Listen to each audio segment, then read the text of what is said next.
Success Insight shares the stories of the people with passion and drive who make things happen in the world. Here's your host, Howard Fox. Hello, everybody. This is Howard Fox for my co-host Randy Ford on the Success Insight podcast. I want to welcome you to another edition. And a couple of weeks back, we were fortunate to get a note from a couple of authors who had this really cool book. And I don't know exactly how I would describe the genre, more fantasy, but what was really intricate about it is it took place in a kind of an alternative world, a fantasy world, so to speak. And I just thought, well, it's kind of fun because with this type of genre, there's always some underlying themes that I find fascinating, because I remember reading a lot of these books when I was a lot younger, and I had more time. And so I'm really excited to have these two talented artists on the Success Insight podcast today. So I am happy to welcome Jasmine and Kay West, and they are the co-authors of the Legends of the Eternal Realm series. And their first sub-series is called The Legend of Forsythia. The first book is called Foretold, and it is available on Amazon as well as on their website, which will give you all those great details later. But I want to welcome Jasmine and Kay to the Success Insight podcast. Well, thank you very much, Howard. So my name is Jasmine, and we're going to be talking about The Legend of Forsythia. Excellent. So before we kind of dive into The Legend of Forsythia, I would love to chat a little bit about your backgrounds, because you have a unique story of how you two met. And I always find that providing that kind of context is helpful for our listeners, because it kind of led into this little artistic endeavor that you both have. So if you could share that a little bit. Yeah, we'd love to. First, let me just tell you the basic premise of the story so you can kind of follow along with our background. Okay. Excellent. So our story is about teen and young adults training for and joining a 25-year-old conflict. It takes place in a world where magic is just a facet of science. It's commonplace, but not all-consuming. The story is set as a history and follows a number of characters with a narrator who guides you through it, so you don't have to worry about getting confused. The chapters rotate point of view in a 3-chapter cycle, starting with the leading main character. It follows her converting the son of the antagonist, who came to kidnap her, but was kidnapped instead. The second chapter follows the protagonist's direct companions as they round up their scattered forces in preparation for their counterattack.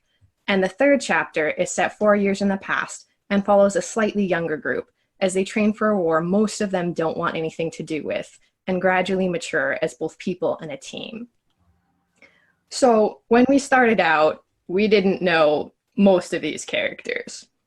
Okay. And the first write-up that I did for this series was a 7th grade short story, and I only knew about 4 characters there, one of which was that son of the antagonist who got kidnapped.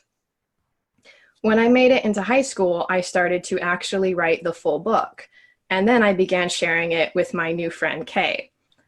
And that was where our story started to come together. So Kay, I apologies for interrupting, but I am curious one thing, Jasmine. When you said you started when you were in 7th grade? Yeah. How did that, were you just like woke up one day and I have an idea? How did that start? I've always had a very active imagination. I've been writing stories since I was 6 or 7. I'm a very big reader. So it was an assignment for class that we were supposed to write a story, and I put the pencil to the paper and it came out. Okay. Excellent. Kay, welcome. So what is your part in this? Well, Jasmine and I met in high school, and through a strange twist of events, we managed to become friends. It actually wasn't the first time we met. We had actually met in 4th grade. And after that grade, Jasmine moved to a different school, and I stayed where I was. So we re-met in high school and became friends. And as she was writing, her creative bug was just so infectious that I was inspired to write something myself. And I had envisioned a dark land ruled by a prophecy and suppressed by a dictator. And in order to thwart that prophecy, the dictator gathered up all the young men in the land and into these camps. And he was trying to find children that were prophesied. And he had no idea that those prophesied children would be girls. So for both of your elements in the story, is one of you the force of good, so to speak? And if I'm wrong, I know you're going to let me know this. Is there a force of good and a force of evil, light, darkness, right or wrong for both of you? Yes and no. It's not like I write for the force of good and she writes for the force of dark, but we do cover both points of view. So we'll explain how those worked. Okay. We are actually both writing for two different groups that have the same goal. And in the beginning, as they started out as separate stories, those groups started pretty far away from each other, and it took us a while to combine them. So Kay mentioned a prophecy just now. My story centered around a similar prophecy. I had a chosen generation of 6 prophets, but for me, 3 were male and 3 were female. And then there's all the relations that supported them. In the beginning of the planet's existence, there was a prophecy in my story that forewarned of a distant war and the generation who would end it. So we started looking at our stories and say, we both have 6 prophets. We both have a prophecy about this war. A lot of these are the same. Wow. After a certain point, as we were progressing with our stories, I really became quite concerned that people would think I was copying what Jasmine was writing, because there were just so many similarities between the stories, and that really terrified me. And I told this to Jasmine, and she had a brilliant idea at the time, and it really, really shocked me. Okay. What if they're the same because they're part of the same story? What if your dictator is my antagonist? What if your dying land is my sister nation? And so we just merged the 2 stories. They became one. That's amazing. Now, as you sat down and realized you're writing stories that are their, I don't know, images, mirror images of each other, or reflections, so to speak. And if I'm wrong, you're going to correct me. Once you realize there's some similarities here, what was the process of sitting down and coming to terms with that fact, and then deciding, here's how we bring these 2 parts together? Reflections is a very good way to put it. And it was a long process, but we'll tell you about it. Okay. So obviously we merged them because they were so similar, but obviously we had a lot of problems that brought up issues due to the differences. One of the first and biggest problems that we dealt with was the dictator's methodology from my story. Jasmine felt it didn't make sense for him to assume that the chosen prophets would be male, and she didn't agree with him mass gathering them either. So when we first started reading the stories, I just thought that was cool. But when we combined it, I said, well, if this is the same antagonist that I have, is he just really that stupid? I mean, I think he's more intelligent, more cunning, and way harder to slip past. So now we had to reconcile these different concepts, and especially without offending or running over each other. So we had to ask, how can both work?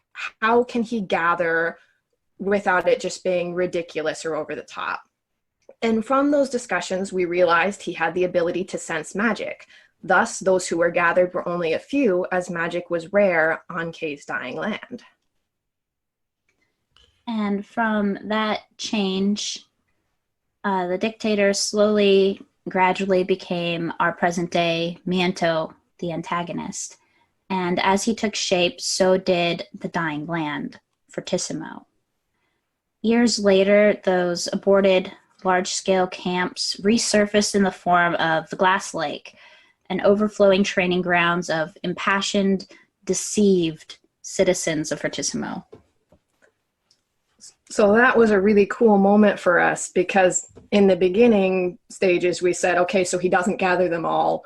But as the story develops, it turns out he does gather them all, but it's willing this time. They're all summoning as his soldiers. Interesting. So I'm curious, as you then address this, there's a reflection here. Now we've got to bring these pieces together. What was it like? I mean, just kind of the human element for you two is, what was it like in the conversation? Did you you get up and just start chatting, talking, working?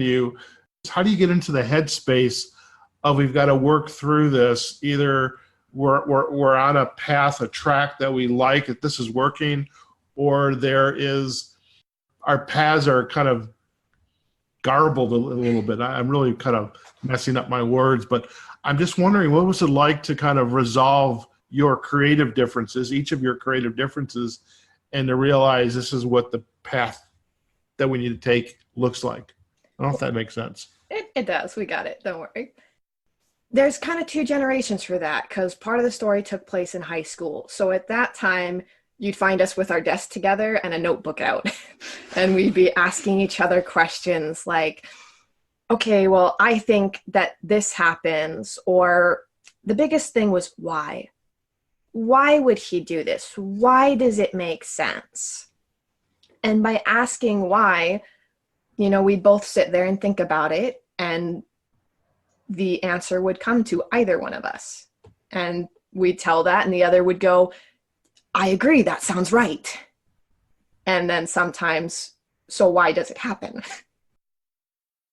As you're going through this process, I'm wondering too, is it just the two of you, or are there others that, we got to bounce an idea off of? Like, it's like me going to my best friend or my sister. Okay, I've got this idea. What do you think? There's no right or wrong. It's just an idea. I just want your feedback. Had you done any of that, or are you two relying just on yourselves at this point? It's primarily between the two of us. We do have a few test audiences and people that we share things with, but only one of them has ever given us corrective feedback. Everybody else has just said, that was amazing, please read me more. Okay. So tell us some more. Tell us more. All right. Well, another conflict that we had to work out in the beginning was character names. Not nearly as dramatic as methodology of the antagonist, but important. So because of plot reasons, from the very beginning of Kay's first draft, her characters were named after gems. And I had a few characters that were related to those gems.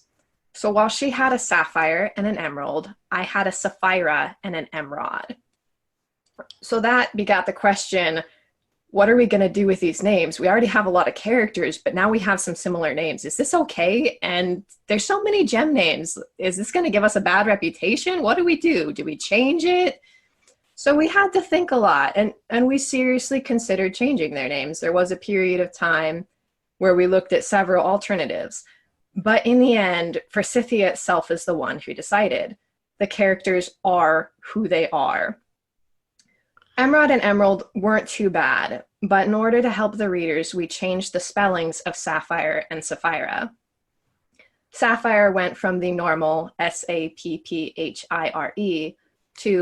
Saphyre, and Sapphira went from Saphira to Safira.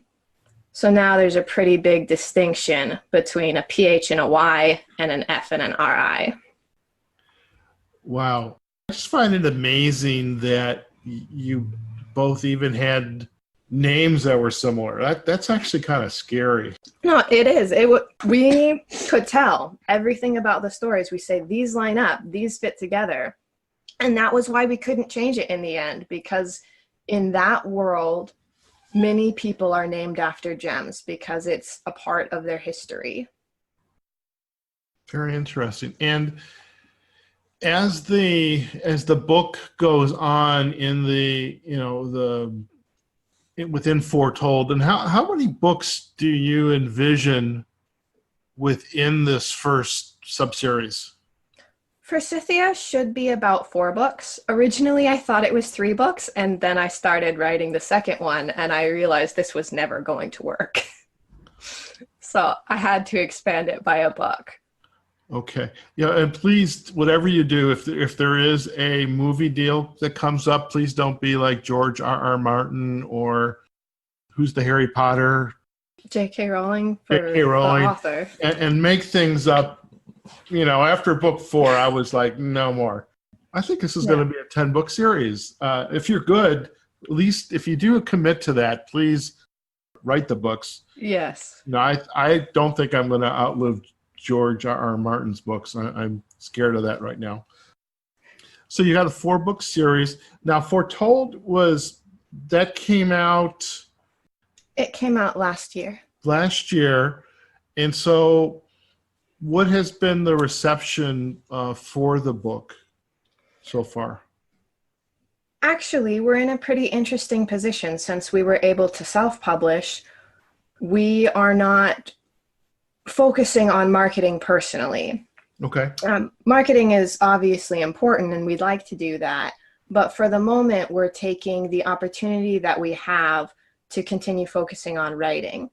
Okay. Now, the reason for this, we needed to publish to be able to move on to a new stage in our personal life.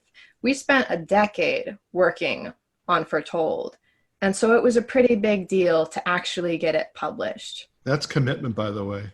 10 years. It is. Well, we'll talk about that when we get there, but we're still, you were still asking about some of the hurdles we had to overcome. So Kay has a few to share with you. Oh, okay. So some more hurdles that we had to deal with were things like merging character roles. We had certain characters that did certain things, and sometimes those just didn't work out. Once we combined it, those roles changed. So initially I had a character named Karnak, and he was a hidden guide responsible for gathering up the 6 girls and acting as a narrator. And he also gave my initial prophecy. And as time passed, that changed completely, with all those roles being dispersed. The one who gathered the girls became Emrod, and the hidden guide became his father, and the prophesier simply vanished, and Karnak also disappeared. And the record keeper, Oops, took over his territory as the narrator. So combining characters there was a lot going on there. We had to figure out who was responsible for what, but that's also always the path that breaks down the roadblocks. So one of the biggest obstacles that came to getting the finished version of Foretold was both caused and solved by characters. So in my freshman and sophomore year, I had completed and edited the base version of Forsythia, where Kay's characters were off-screen doing their own thing. Even though we had joined them, they weren't actually in one volume yet. But after I got to that point, my progress totally stalled. And it wasn't until after I was out of high school that I was able to get it back by starting the series over. So I had a few attempts that ended disastrously. One lasted half a page, and the next lasted a few pages. In that second attempt, I altered the Earth life of the beginning set of characters from a terrible orphanage to a normal boarding school. And that direction change helped us to realize what needed to happen with the story.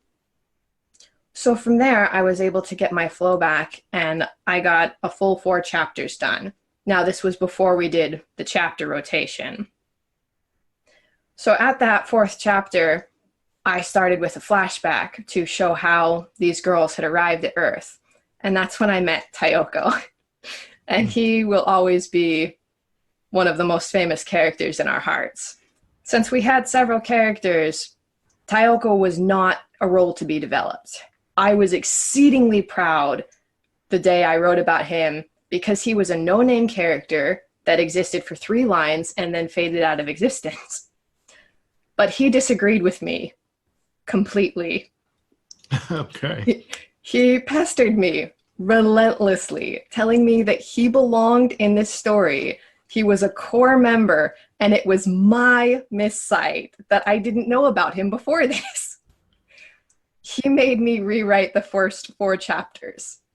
There is a book I was introduced to the other day from my business partner on our podcast, and it dealt with developing high performance, whether you're a leader or an athlete. And part of the construct of this concept was you have to have an alter ego, somebody that when you can't speak or you're going into an unfamiliar situation, somebody's speaking for you. So as you were sharing about Tayoko, I'm thinking somehow that's your unconscious saying, Jasmine, you're making a mistake here. I think you really need to go back and look at this because I belong here. Exactly. The story always tells us the way it needs to go. That's where we start getting writer's block, is if we're not going in the right direction, we can't do it. When we stop and ask, what went wrong? Where am I going wrong? Then if we listen hard enough, the story says this or that. You messed up a few chapters back, go back and correct it. And that can take a pretty big toll sometimes. No doubt. I mean, it's almost as though the story is your characters, or you're asking yourself, what would, for example's sake, Tayoko say, or Tayoko do, or one of the other characters, what would they do in this situation? Mm-hmm. The way we look at it is, this is a history. It's already happened, and we just need to correctly write down how it happened. Gotcha. So after I realized that Tayoko did indeed exist, I had to rewrite those chapters twice. The first time, I just added him in exactly as I found him, as somebody who was already on Earth when these characters arrived. I got about halfway through the book, and I realized that's pretty dumb. Why did they go to Earth in 2 different trips when they're together? So I had to go back and fix it. So what other things do we have to fix, Kay? So yeah, Tayoko isn't the only thing that made us rewrite. Because the stories started as separate, even though we acknowledged that they were joined, how to actually join them was really rather difficult. We'd already been working on Forsythia for several years, with Jasmine running ahead at full steam, and around this time, we started having a few moments where we just had to realize we were being ridiculous.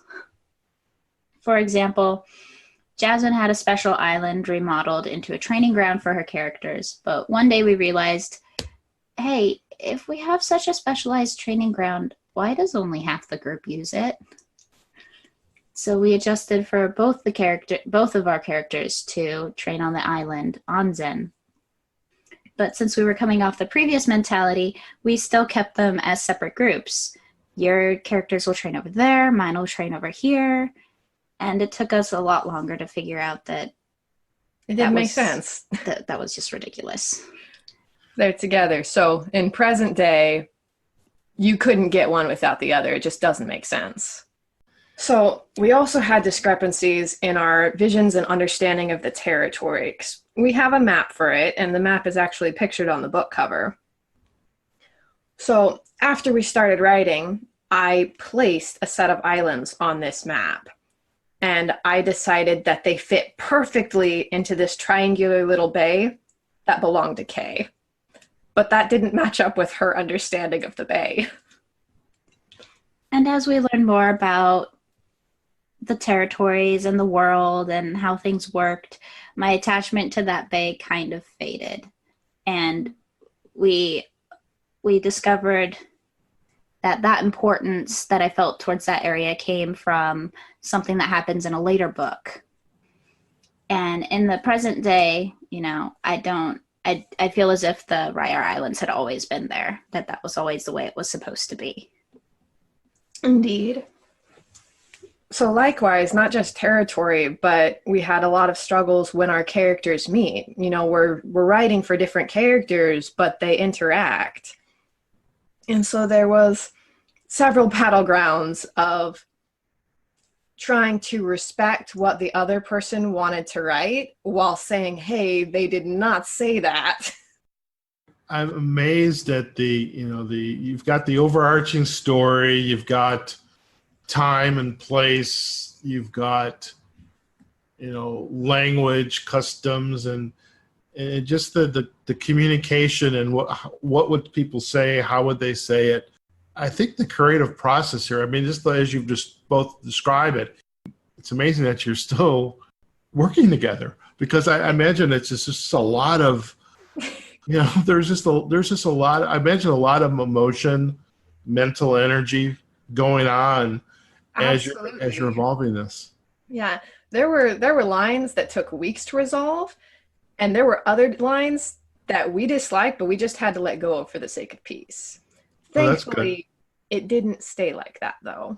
Yeah. So as we read over each other's work, we would also make suggestions. So not just with our character interactions, we just edit each other's work. And sometimes those suggestions were fiercely rejected. we just had to live with the fact that we hated the other's line. However, a decade after our start as freshmen, we finished writing in 2016 and proceeded to the editing stages. At that time, we found that those lines that we fiercely defended, we didn't care about anymore, and we changed them to something the other agreed with. Other issues we had included formatting. When we started writing, we hadn't even agreed on a font. So Jasmine was typing in Times New Roman, and I was typing in Calibri, because those were just what our computers were set to. And both of us found it incredibly difficult to read the other's font. And so about halfway through, we finally settled on the font Book Antiqua, which was somewhere in between the two, and we could both deal with it. That's amazing. So, I'm curious in the time we have left, as looking back for you both. I mean, you've produced the book, which in and of itself, and I think I might have mentioned to Jasmine when we first met, I mean, I've written a book and a half. I co-authored, then I wrote one book, and it was like birthing a baby. It was so painful.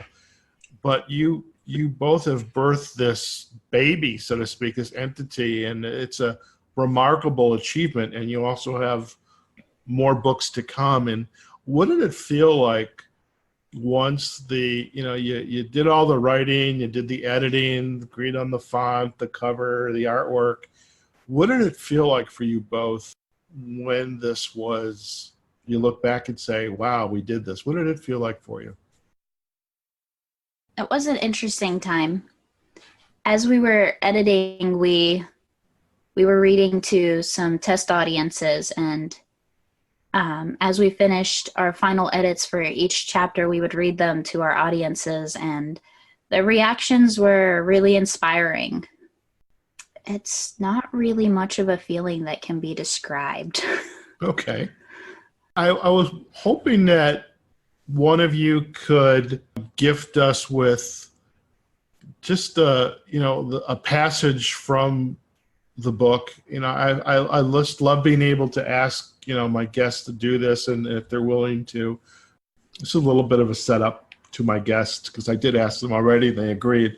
But I would love if just share a passage from the book and why it's important. What's the message that it conveys, just that we can leave this with our audience.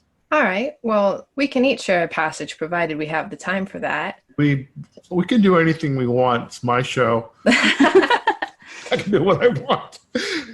All right. Well, since Kay was just talking about that test audience, this passage has particular importance both inside the story and outside, because this was the first time that Kay received acknowledgement for her work from other people. So go ahead and read that.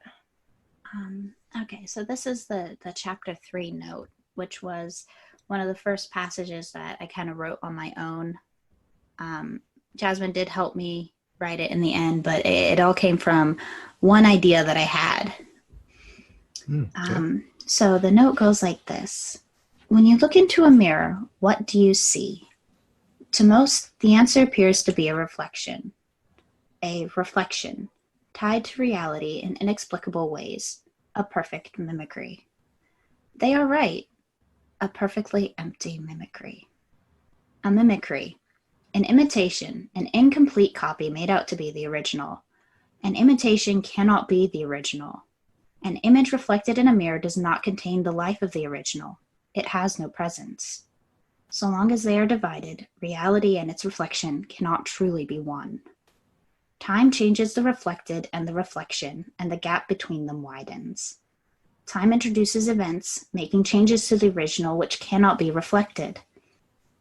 If you set a chest in front of a mirror, the contents will never be reflected. If the contents change 1,000,000 times, the reflection will stay the same. When something obstructs the view, the obstruction becomes the focus and the subject is lost. What is on the surface and what is beyond cannot be touched by a simple reflection. There is no depth.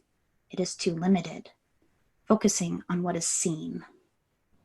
Scars are visual stories about the scarred, obstructions which frequently distort the subject, failing to capture their redeeming attributes. Few are aware of the significance in the depths of scars. They are not limited to the skin. While you may misjudge a person for their external injuries, you can at least visually distinguish injury from subject. But internal scars disfigure personalities, injury indistinguishable from essence, changing who they seem to be, but not who they are.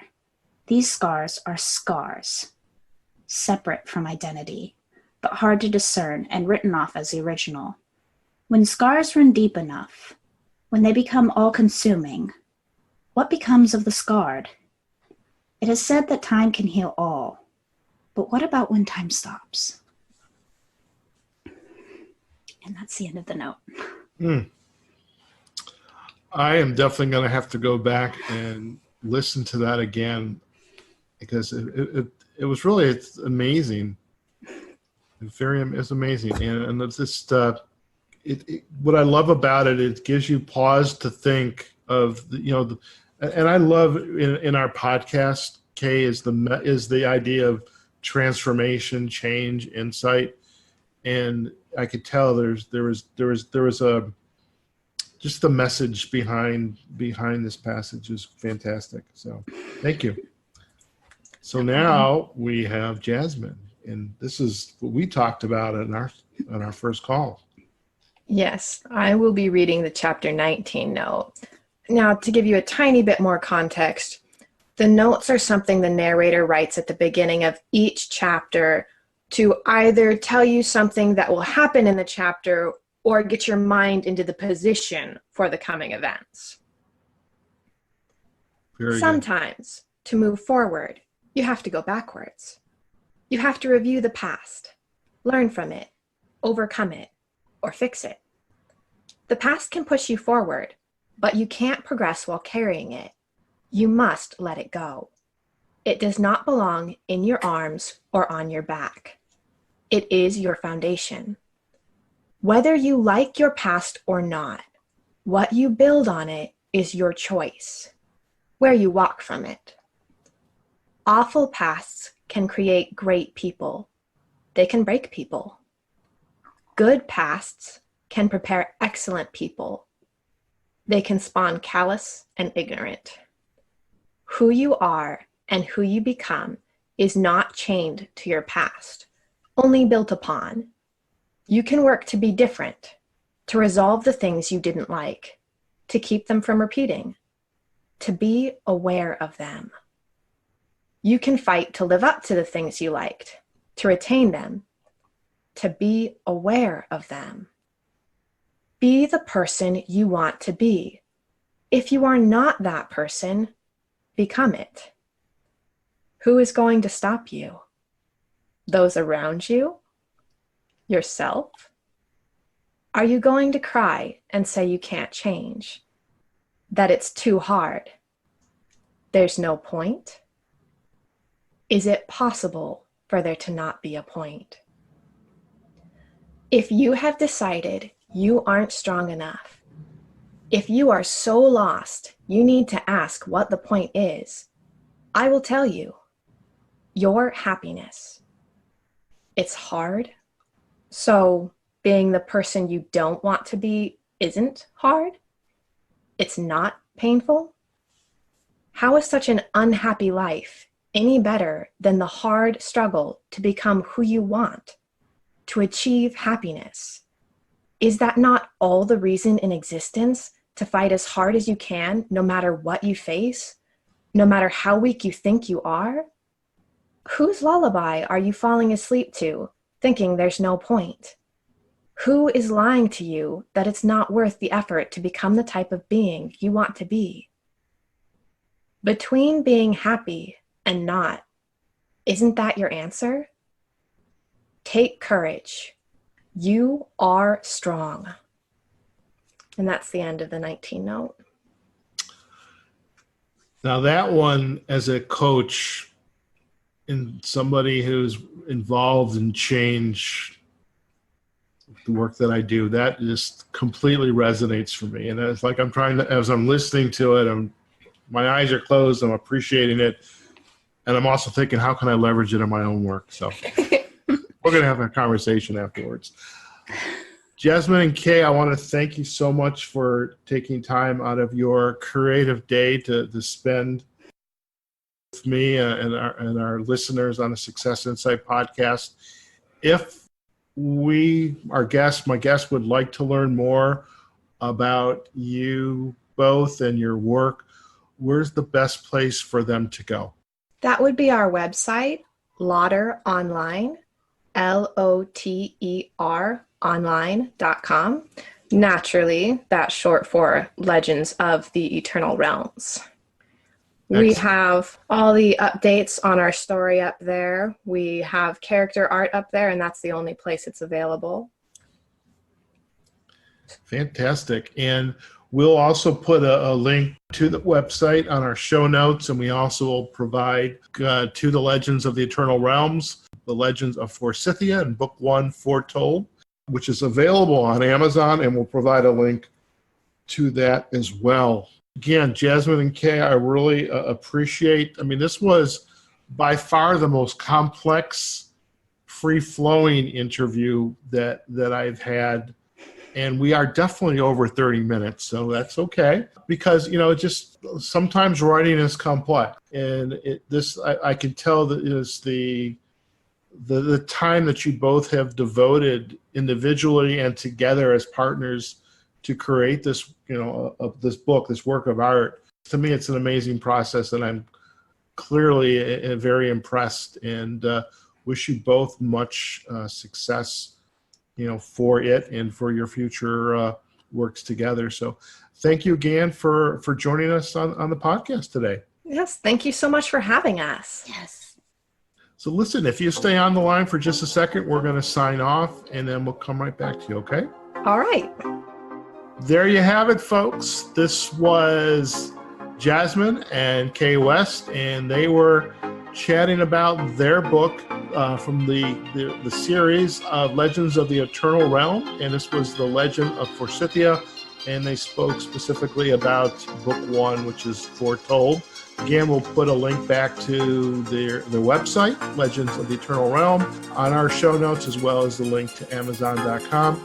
I hope you enjoyed it. I hope you enjoyed those readings as well. I just love that feature of our show when our guests are willing to gift us with a little passage from their books. And so that was very special. So thank you, Jasmine and Kay. Wherever you are, whatever you're doing, go out there, have a phenomenal day. Make a difference in this world, and enjoy yourselves while you're doing it. This is Howard Fox, my co-host, Randy Ford. You've been listening to the Success Insight podcast. Have a great day. Success Insight is a production of Fox Coaching and First Story Strategies. Find us online, successinsightpodcast.com.